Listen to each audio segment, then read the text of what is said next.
2020년 5월 23일 한 여성이 남편을 살해하고 시신을 토막낸 뒤 그 시신으로 거름을 만들어 키운 채소를 자신의 아이에게 먹였습니다.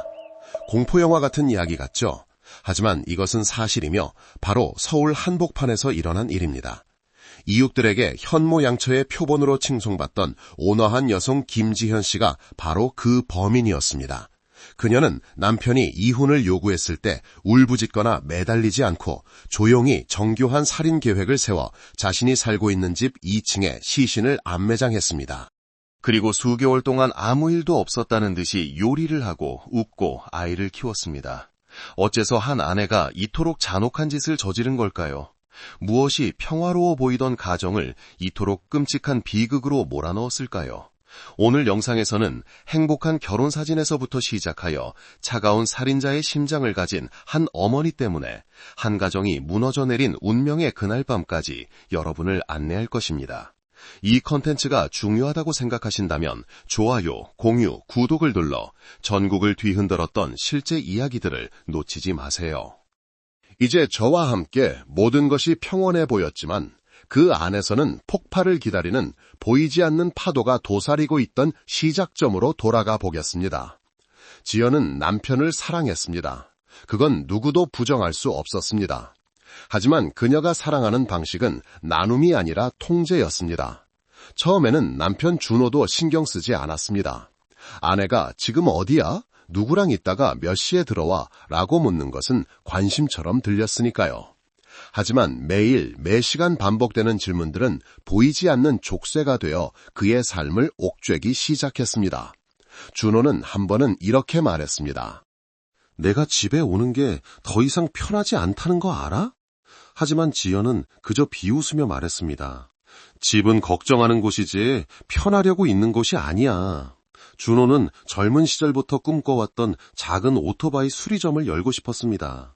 그는 신중하게 계산했고 약간의 자금만 빌리면 점차적으로 해나갈 수 있다고 생각했지만 지연은 단칼에 거절했습니다.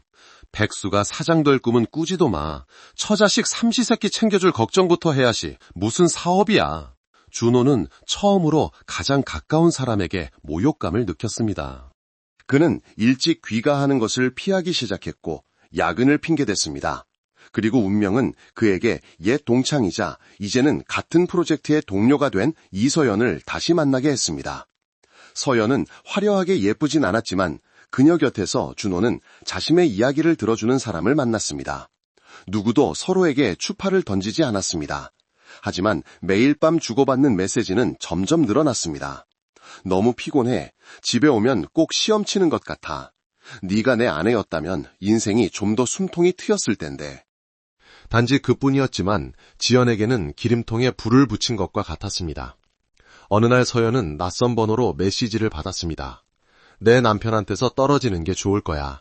안 그러면 나를 원망하지 마. 메시지에는 노란 등 아래에서 숙제를 하고 있는 준호의 두 아이 사진이 첨부되어 있었습니다. 서명은 없었지만 누가 보냈는지는 모두가 알 수 있었습니다. 준호는 격분했고 그들은 크게 다퉜습니다.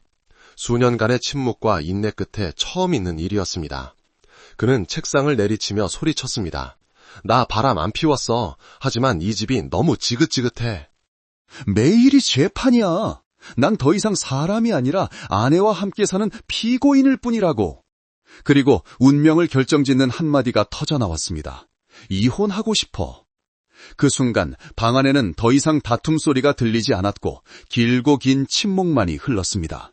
그 순간 지현의 눈빛에 무엇이 스쳐 지나갔는지는 아무도 모릅니다.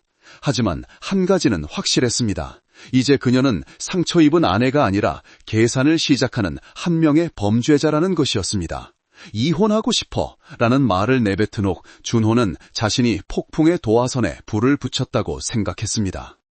그는 지현이 울고불고 매달리거나 물건을 부술 것이라고 예상했습니다. 하지만 아니었습니다. 그녀는 그저 말없이 시선도 주지 않고 소리치지도 않은 채 조용히 앉아 있었습니다. 그 침묵이야말로 어떤 싸움보다 준호를 소름 끼치게 만들었습니다. 지연은 점차 변해갔습니다. 사랑의 행동이 아니라 칼 같은 냉담함으로 말입니다. 밥상은 여전히 차려졌지만 안부를 묻는 날은 사라졌습니다. 집은 여전히 깨끗했지만 모든 것이 영혼 없이 느껴졌습니다. 그리고 바로 그 고요한 날들 속에서 하나의 계획이 조용히 시작되고 있었습니다. 검색 기록은 절대 거짓말을 하지 않습니다. 준호가 잠들거나 샤워하는 동안 방 한 구석에서 지현은 혼자 앉아 휴대폰 화면을 뚫어지게 쳐다보곤 했습니다. 검색 기록은 미래의 공소장처럼 차갑게 나타났습니다. 흔적 없이 사람 죽이는 법, 호흡 정지를 유발하는 다량의 수면제, 집안에 시멘트 수조를 만들 때 허가가 필요한가, 시신 냄새, 부패 기간, 모든 것이 너무 늦어질 때까지 그녀가 이런 것들을 검색했다는 사실을 아무도 몰랐습니다. 하지만 지현 자신은 자신이 무엇을 하고 있는지 정확히 알고 있었습니다. 한 걸음 한 걸음 망설임 없이 그녀는 준비를 시작했습니다. 꼼꼼하고 서두르지 않고 단 하나의 실수도 없이 시멘트는 집에서 5km 떨어진 작은 가게에서 샀고 벽돌은 다른 곳에서 골랐습니다. 옥상 바닥을 깐다는 핑계로 한 번에 2-3개씩만 샀습니다. 커다란 검은 비닐은 낡은 여행 가방에 숨겨 겨울옷인 것처럼 자물쇠를 채웠습니다. 그녀는 마치 지붕을 수리하려는 것처럼 모든 것을 조금씩 집으로 가져왔고 준호를 포함해 아무도 의심하지 않았습니다. 매일 청소하고 아이들 옷을 향기롭게 빨고 남편에게 제 시간에 밥을 차려주는 아내를 누가 의심하겠습니까? 어느 날 저녁 식사 자리에서 그녀는 준호 옆에 앉았습니다. 그는 방금 변호사와 통화하며 이혼 서류를 준비하고 있었습니다. 지현이 나지막이 물었습니다. 우리가 헤어지면 당신이 아이들 양육권을 가져갈 거죠? 준호는 그녀를 보며 한숨을 쉬었습니다. 당신과 싸우고 싶진 않지만 아이들이 미래가 있는 사람과 살 수 있도록 모든 방법을 다 할 거야. 그 순간 지현의 눈에서 산산조각 난 것은 결혼이 아니라 소유권이었고 인생에서 가장 중요한 것을 빼앗기는 느낌이었습니다. 그리고 인간이 더 이상 통제할 수 없게 되었을 때 그들은 파괴할 수 있습니다. 그 저녁 식사 후 지현은 방에 오랫동안 혼자 앉아 있었습니다. 그녀는 울지 않았습니다. 머릿속에는 오직 얼음장같이 차가운 속삭임만이 맴돌았습니다. 당신은 떠날 수 있겠지만 내 아이들은 절대 데려갈 수 없어. 절대로. 그 순간부터 계획은 더 이상 방어가 아니었습니다. 그것은 한때 남편이었고 아이들의 아버지였던 사람에 대한 사형 선고가 되었습니다. 그날 서울에는 비가 내렸습니다. 폭우가 아니라 마치 하늘도 곧 일어날 어떤 일 앞에서 망설이는 듯 끈질기게 내리는 가랑비였습니다. 2층 작은 집 부엌에서 지현은 준호가 가장 좋아하는 돼지고기 장조림을 만들고 있었습니다. 그녀의 손놀림은 여느 저녁과 다름없이 능숙했지만 이번에는 부엌 옆 작은 찬장에 이전에는 없던 것이 하나 더 있었습니다. 다량의 수면제 한 봉지였습니다. 준호는 늦게 퇴근했습니다. 흠뻑 젖은 비옷을 입은 채 피곤해 지쳐 있었습니다. 차려진 밥상을 보고 그는 놀랐습니다. 오랜만에 이런 음식들을 만드네. 모든 게 바뀌기 전에 맛있는 밥 한 끼 먹여야 할 것 같아서. 지연이 남편을 보지 않고 밥그릇만 쳐다보며 대답했습니다. 그녀는 그에게 오렌지 주스 한 잔을 따라주었습니다. 부드럽고 상냥하게 어떤 이상한 낌새도 없이.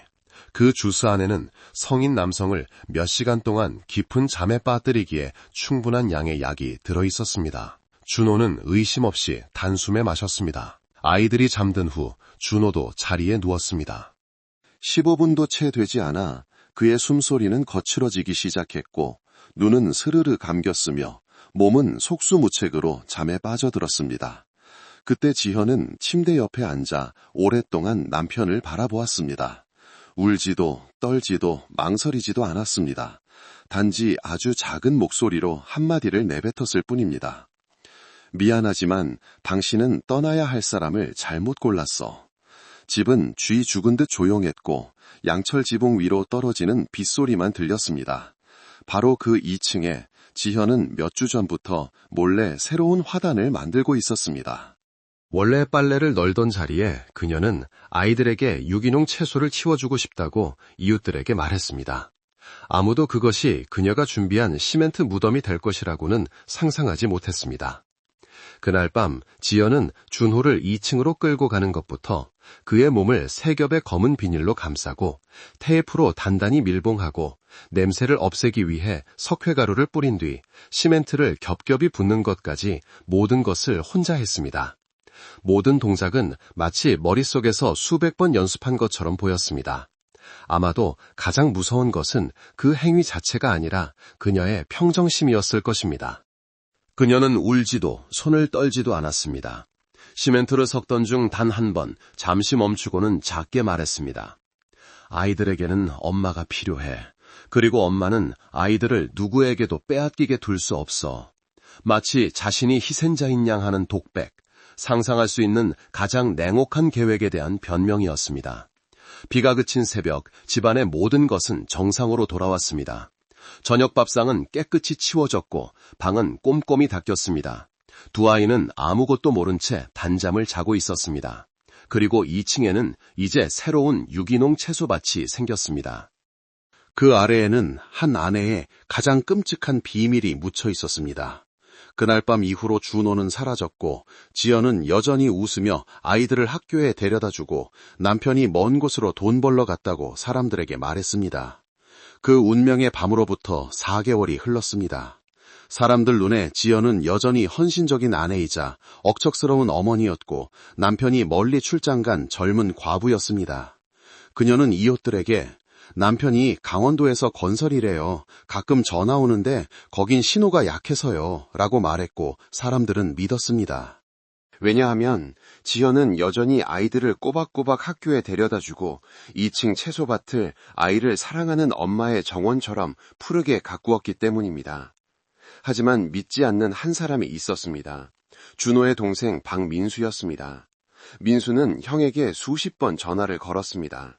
처음에는 걱정이었지만 나중에는 불안해지기 시작했습니다. 지연에게 물으면 늘 똑같은 대답만 돌아왔습니다. 아주버님 바쁘세요. 방해하지 말라고 하셨어요. 하지만 자신의 형은 안부 문자 한 통 없이 가족을 그렇게 오래 내버려둘 사람이 아니었습니다. 9월 초 어느 늦은 오후 민수는 예고 없이 형의 집으로 곧장 찾아갔습니다. 문이 열리고 지연은 여전히 아무렇지 않은 듯 웃으며 들어오라고 했지만 민수는 곧 무언가 잘못되었다는 것을 깨달았습니다. 집이 추웠습니다. 날씨 때문이 아니라 텅 빈 공허함의 냉기였습니다. 예전에 활발했던 두 조카는 이제 구석에 웅크리고 앉아 있었고 공간은 숨막힐 듯이 조용했습니다. 민수가 물었습니다. 형 어디 있어요? 형 번호 줘봐요. 제가 전화해 볼게요. 지연은 태연하게 대답했습니다. 번호 바꿨어요. 저도 자주 연락 못해요. 그러고는 부엌으로 휙 돌아섰습니다. 그녀의 눈빛은 차가웠고 슬픔이나 그리움, 걱정의 기색은 조금도 없었습니다. 바로 그때 민수는 이상한 냄새를 맡았습니다. 명확하지 않고 코를 찌르는 냄새가 아니라 퀴퀴한 곰팡이 냄새, 진한 거름 냄새, 그리고 그 속에 섞인 추리소설 속 시체에서 나는 듯한 비릿하고 역한 단내가 나는 기미한 혼합물이었습니다. 민수는 2층으로 올라갔습니다. 채소밭은 여전히 푸르렀고 배추는 싱싱했으며 몇몇 토마토는 꽃을 피우고 있었지만 냄새는 더 진했습니다. 그는 예전에 빨래를 덜던 자리에 놓인 가장 큰 화단 가까이 몸을 숙여 가볍게 두드려 보았습니다. 텅 빈 소리가 났습니다. 더 세게 두드리자 여전히 속이 비어있는 듯한 울림이 있었습니다. 민수는 계단 끝에 서 있는 지연을 돌아보았습니다. 이 화단 밑에 뭘 부은 거예요? 유기농 거름이요.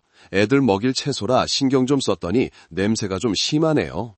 지현의 목소리는 여전히 흔들림 없이 차분했습니다. 바로 그 비정상적인 평정심이 민수의 등골을 오싹하게 만들었습니다. 그는 평생 처음으로 형수의 눈을 똑바로 쳐다보았습니다. 그곳에는 더 이상 익숙한 사람이 없었습니다. 그곳에는 끝이 보이지 않는 칠흑 같은 시면이 있었습니다. 그날 밤 집을 나서며 민수는 한마디만 했습니다. 형이 정말 멀리 갔다면 이 집을 이렇게 차갑게 내버려 두진 않았을 거예요. 그리고 그의 마음속에는 이미 결정이 내려졌습니다. 경청에 신고해야 한다. 바로 다음 날 아침 박민수는 그 집에 다시 찾아왔습니다. 하지만 이번에는 혼자가 아니었습니다. 그는 집으로 곧장 들어가 지연을 똑바로 쳐다보며 더 이상 돌려 말하지 않고 단도직입적으로 물었습니다. 솔직히 말해요. 형 어디 있어요? 지현은 여전히 침착하게 싱크대 위 컵을 닦고 있었습니다. 마치 그 질문이 그저 안부 인사라도 되는 것처럼요. 친동생인데도 내 말을 못 믿어요? 돈 벌어 멀리 갔다고 했잖아요. 민수는 한 걸음 다가서며 거침없이 말했습니다. 넉 달이나 됐어요, 형수. 넉 달 동안 영상통화 한 번, 애들한테 문자 한 통이 없어요. 형이 어디 있는지도 아무도 모르고요. 제가 믿을 수 있을 것 같아요? 지현은 컵을 내려놓았습니다. 그녀의 시선은 여전히 자신의 손에서 떠나지 않았습니다. 그러고는 아무렇지 않게 말했습니다. 그 사람은 이 집에서 벗어나고 싶어서 떠난 거예요. 모든 게 지겹다고 했어요. 나도, 심지어 도련김까지도요. 아세요? 여기서 여러분께 질문 하나 드리고 싶습니다. 아내, 남편 여러분, 평생을 함께하기로 한 사람에게 경멸과 무시를 당해 미칠 지경에 이른 적이 있습니까? 있다면 네라고 댓글을 달아주세요. 없다면 아니요라고 달아주세요. 방 안의 공기는 무겁게 가라앉았습니다. 한쪽에는 평정을 유지하려 애쓰지만 이미 눈가가 붉어진 남자가, 다른 한쪽에는 두려움도 떨림도 없이 냉담하기만 한 여자가 있었습니다. 민수는 2층으로 이어지는 계단 쪽으로 시선을 돌렸습니다. 냄새를 맡았어요. 그 냄새는 거름 냄새가 아니에요. 그건 누구도 흉내낼 수 없는 냄새예요. 지연이 고개를 들었습니다. 아주 옅게, 거의 경멸에 가까운 미소가 스쳐 지나갔습니다. 도련님, 추리소설을 너무 많이 읽었나 봐요. 무슨 냄새가 뭐랑 같다는 거예요. 형님은 떠났고 전 그 사람을 붙잡지 못했어요. 그게 다예요. 하지만 그게 다예요라고 말하는 그녀의 방식이 오히려 민수의 심장을 조여왔습니다. 이 여자는 조금의 고통도 느끼지 않고 있었습니다. 민수는 집안을 둘러보았습니다. 모든 것이 너무나 정돈되어 있고 너무나 조용했습니다. 그는 갑자기 혼잣말처럼 동시에 경고처럼 말했습니다. 남편은 사라졌는데 아내는 그 부재가 없었던 것처럼 살고 있어요. 사진 한 장 위치도 바뀌지 않았고요. 경찰은 이걸 어떻게 볼까요? 그 말에 지현의 눈빛이 순간 흔들렸습니다. 그녀는 재빨리 고개를 돌렸습니다. 지금 나를 모함하려는 거예요? 증거 있어요? 민수는 대답하지 않았습니다. 그는 그저 조용히 휴대폰을 꺼내 어젯밤부터 저장해둔 번호를 눌렀습니다. 여보세요, 박민수입니다. 신고하려고 합니다. 제 형이 실종되었는데 이 집에 뭔가 이상한 일이 있는 것 같습니다. 대결은 끝났지만 비명도 몸싸움도 없었습니다. 단지 진실을 찾으려는 한 사람과 어둠 속에 마지막 비밀을 지키려는 한 사람 사이에 차가운 대화만이 오갔습니다. 그리고 이제 모든 문이 열리기 시작했습니다. 더 이상 호기심이 아니라 법의 힘으로 말입니다. 신고전화 3일 후 경찰서의 수사팀과 과학수사팀이 서울 외곽의 작은 골목 깊숙한 곳에 있는 그 집에 도착했습니다. 팀을 이끈 사람은 수많은 정교한 살인사건을 해결한 경험 많은 강태식 경감이었습니다. 하지만 이번에는 문에 들어서는 순간부터 무언가 이상하다는 것을 느꼈습니다.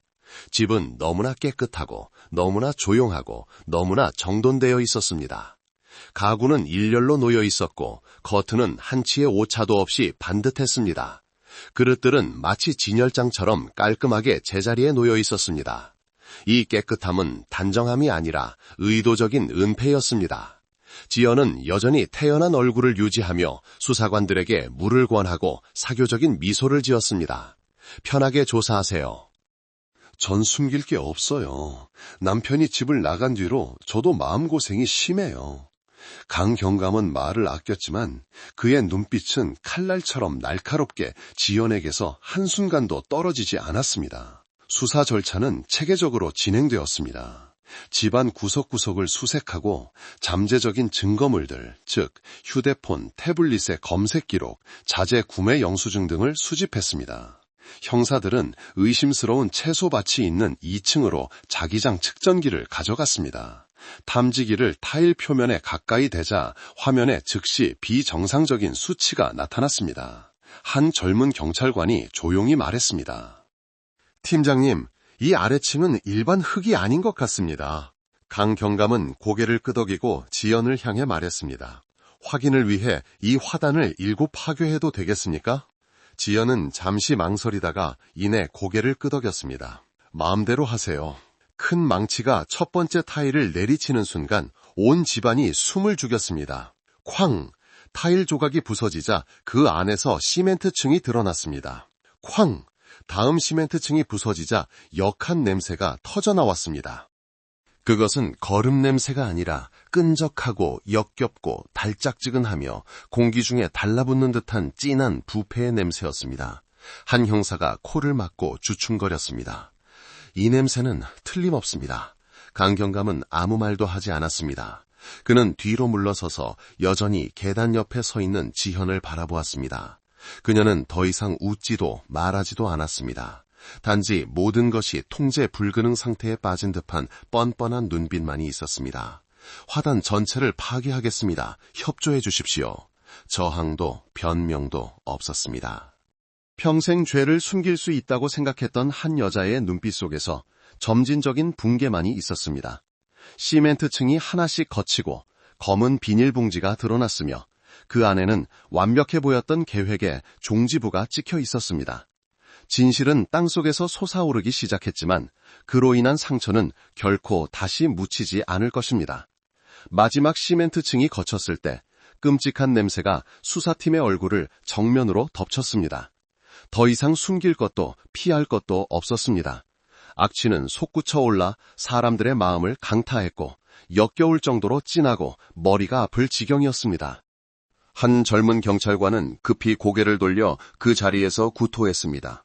강경감은 살짝 몸소리를 쳤지만 그의 눈빛은 한순간 차갑게 가라앉았습니다.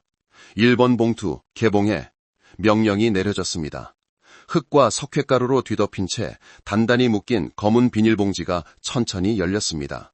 그리고 시신이 드러났습니다. 몸은 수축되고 뒤틀렸으며 많은 부분이 부패했지만 그것이 가족들이 멀리 갈 때 입었다고 말했던 익숙한 옷을 입은 중년 남성이라는 것을 알아볼 수 있었습니다. 아무도 말을 하지 않았습니다. 방은 쥐 죽은 듯 조용했고 법이야 감식반의 카메라 셔터 소리만이 모든 세부 사항을 기록하고 있었습니다. 민수는 그 자리에 얼어붙었습니다. 그 동생은 문틀을 꽉 붙잡고 소리 없이 눈물을 흘렸습니다. 목이 메인 목소리가 터져나왔습니다. 우리 형이에요. 준호 형. 지현은 여전히 침묵을 지켰습니다. 현장에서 떨어진 곳에 앉혀졌지만 그녀의 눈빛은 마치 모든 감각신경이 오래전에 끊어진 것처럼 텅 비어 있었습니다. 강경감이 다가와 명확하게 말했습니다. 이 시멘트층을 부수지 않았다면 10년, 20년이 지나도 진실을 찾지 못했을지도 모릅니다. 하지만 아무리 완벽한 계획이라도 항상 한 가지에는 지게 되죠. 바로 살아있는 사람의 양심입니다. 지연은 대답하지 않고 바닥만 뚫어지게 쳐다보며 눈꺼풀을 가볍게 떨었습니다. 법의학 보고서는 즉시 작성되었습니다. 시신은 질식사한 남성이었고 피해자는 정신을 잃게 된 후 후두부를 가격당한 흔적이 있었습니다. 현장의 세부 사항들은 지연의 휴대폰 검색 기록과 완벽하게 일치했습니다. 모든 것이 한때 헌신적이고 모범적이라고 칭송받았던 바로 그 아내에 의해 감독되고 연출된 시나리오처럼 맞아떨어졌습니다. 경찰서로 이송되는 차에 오르면서 지연은 집을 돌아보았습니다. 빛바랜 양철 지붕과 회색 철문이 있는 반지하 주택. 이 집이 제 세상의 전부였어요. 그녀가 중얼거렸습니다. 그녀가 다른 사람에게 말하는 것인지 자신에게 말하는 것인지는 아무도 확신할 수 없었습니다. 하지만 그 눈빛에는 회한도 고통도 없었습니다. 오직 아무도 제때 메워주지 못한 심리적 균열 속에 스스로를 묻어버린 한 여자의 절대적인 공허함만이 있었습니다. 진실은 드러났고 더 이상의 변명도 탈출구도 없었습니다. 그리고 콘크리트층 아래 시신 뒤에 남겨진 파장은 아이들과 남겨진 사람들에게 결코 아물지 않을 상처가 될 것입니다. 경찰서 조사실에서 지현은 수사관과 마주 앉았습니다. 수갑도 절규도 없이 그저 며칠 밤을 샌 듯 피곤한 얼굴의 30대 여성일 뿐이었습니다. 하지만 그녀의 눈에는 후회의 그림자가 없었습니다. 첫 진술서는 단 5줄에 불과했습니다. 빙빙 돌리지도 남 탓을 하지도 않았습니다. 제가 남편을 죽였습니다. 저 혼자 했습니다. 치밀하게 계획했습니다. 후회하지 않습니다. 강경감은 고개를 들어 지현을 똑바로 쳐다보았습니다. 당신 아이들 생각은 안 했습니까? 아이들의 아버지를 죽이기로 결심했을 때 말입니다. 그녀는 잠시 침묵하다가 태연하게 대답했습니다. 저는 아이들의 아빠를 죽인 게 아니에요. 제게서 아이들을 빼앗으려던 남자를 죽였을 뿐입니다. 그녀의 한마디 한마디는 그녀가 남편의 시신 위에 부었던 시멘트보다 더 차가웠습니다. 그녀는 모든 것을 막힘없이 술술 털어놓았습니다. 인터넷에서 살인 방법을 찾았던 단계, 2층 구석에 치수를 쟀던 순간, 추적을 피하기 위해 일부러 잘게 찢었던 영수증들까지. 수사관이 물었습니다. 왜 이혼을 선택하지 않았습니까? 왜 그를 평화롭게 떠나보내지 않았죠? 지현은 입술을 깨물고는 쓰라린 진실을 토해내듯 말했습니다. 이혼하면 그 사람이 양육권을 가져갈 테니까요. 그 사람은 수입도 있고 새 애인도 있고 변호사도 있어요. 하지만 저는요. 직업도 친척도 돈도 없는 전업주부예요. 그녀는 녹음기를 똑바로 쳐다보며 목소리에 힘을 주었습니다. 그는 내 아이들을 빼앗으려고 했고 전 그걸 용납할 수 없었어요. 아이들을 잃을 순 없었어요. 그 순간 방 안의 모든 사람들은 깨달았습니다. 지연은 증오 때문에 살인을 저지른 것이 아니라 통제권을 잃는 것에 대한 두려움 때문에 살인을 저질렀다는 것을. 그녀의 머릿속에서 준호는 더 이상 남편이나 인생의 동반자가 아니었습니다. 그는 침입자였고 그녀가 쌓아올린 둥지를 무너뜨릴 수 있는 존재였습니다. 비록 왜곡되고 비뚤어졌지만 지현에게 사랑은 지키는 것이었고 지킬 수 없다면 파괴해야 하는 것이었습니다. 강경감은 책상을 손가락으로 두드렸습니다. 당신 아이들이 커서 엄마가 아빠를 죽였다는 사실을 알게 되면 어떻게 살 거라고 생각했습니까? 지현은 옅은 미소를 지었습니다. 저를 미워하겠죠. 그럴 수도 있어요. 하지만 적어도 아이들 곁에는 제가 있잖아요. 그 순간 조사실은 침묵에 빠졌습니다. 누구도 그렇게 태연한 자백을 들을 것이라고는 생각하지 못했습니다. 감정에 휩쓸렸다는 핑계도 통제력을 잃었다는 변명도 없었습니다. 단지 차가운 손과 냉정한 머리로 실행된 계산된 결정이었습니다. 이것은 더 이상 평범한 살인사건이 아니었습니다. 소유욕에 사로잡힌 모든 비뚤어진 마음에 대한 경종이었습니다. 사랑이 두려움과 이기심에 의해 왜곡되면 가장 정확하고 잔인한 살인 무기가 될 수 있다는 것을 보여주었습니다. 김지연에 대한 재판은 무더운 여름 아침에 열렸습니다. 법정은 사람들로 가득 찼습니다. 호기심 때문이 아니라 그들이 알던 온화하고 상냥한 여성이 그토록 끔찍한 범죄를 저지를 수 있다는 사실을 아무도 믿을 수 없었기 때문입니다. 지현은 무표정한 얼굴로 피고인석에 들어섰습니다. 시선을 피하지도 울지도 변명하지도 않았습니다. 그녀는 마치 정의를 파괴한 자가 아니라 정의를 요구하러 온 사람처럼 허리를 꼿꼿이 세우고 재판부를 똑바로 쳐다보았습니다. 공소장이 낭독되었습니다.